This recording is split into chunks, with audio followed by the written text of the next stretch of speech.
They said she had nothing, but in her silence, she held more than most ever find. At the edge of a quiet mountain village, in a crooked little stone house built from patience and dreams, lived an old woman named Grace. She had no children, no fortune, and no famous past. She owned no grand stories to pass down, only the quiet kind, whispers of peace tucked between each breath she took. Every morning, Grace lit a small fire in her hearth. She stirred a pot of soup using whatever the garden offered, and she hummed soft songs that no one else remembered. They were old lullabies, half forgotten by the world, but still warm in her heart.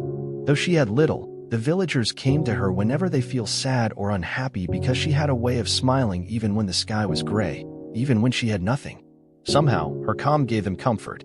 It was as if her soul had learned a secret they hadn't yet found. One evening, as the wind whispered through the trees, a strange traveler knocked at her door. He looked like a man who had seen too much of the world and trusted too little. "You've lived a quiet life," he said. "So I'll give you a gift, a choice.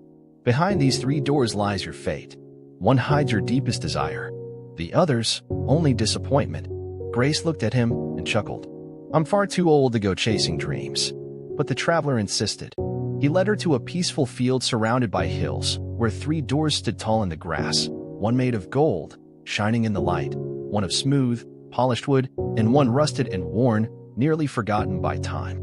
Grace studied them, then stepped toward the rusted door. The traveler raised a brow. "Why that one?" She smiled gently.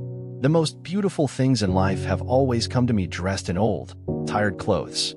She opened the door. There was nothing. Only dust and silence. The traveler watched her, expecting disappointment. But she simply laughed, soft and kind. "I came here with nothing," she said. "And I still have my smile. So, I haven't lost a thing." Curious, the traveler opened the other 2 doors. One was overflowing with gold. The other held a mirror inside it. A young, beautiful Grace stood draped in silk, surrounded by luxury. He turned to her. "You could have had all of this." But Grace only looked at him and said, "More than what? More than peace? More than knowing how to smile when there's nothing left? More than the warmth of soup and the stillness of a quiet heart?" She shook her head. "No, I think I already picked the right door." And with that, she walked back toward her little stone house, where the fire still crackled, the soup still bubbled, and her smile waited to welcome her home. Sometimes, happiness isn't hidden behind golden doors. Sometimes, it's found in the strength to smile, even when the door opens to nothing. Try to be happy in every situation. Say, "Okay," and smile anyway. Thanks for watching. If this story inspire or motivate you, please do like the video, share, comment, and subscribe to the channel for more amazing and eye-opening video like this.